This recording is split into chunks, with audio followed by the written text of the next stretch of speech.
So let's get into your energy and resilience. So the idea is about doubling your resilience or doubling the amount of stress and pressure you can handle. And it's, really how good are you at making time for things that build and maintain your resilience, both for your body, your mind, and your spirit. And that's easier said than done. And generally, in good times, people are generally pretty good at this.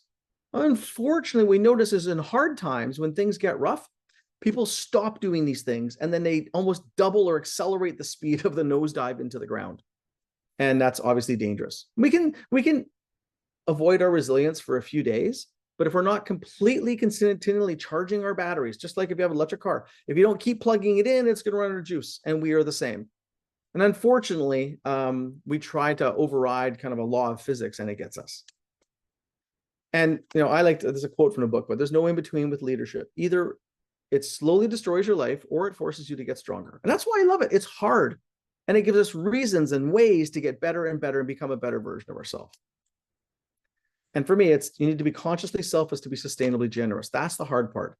We got to be fully charged up so we can help other people the best we can. It does not work otherwise. And by the way, the highest performing, enduring leaders do it. They may not advertise it or promote it as much.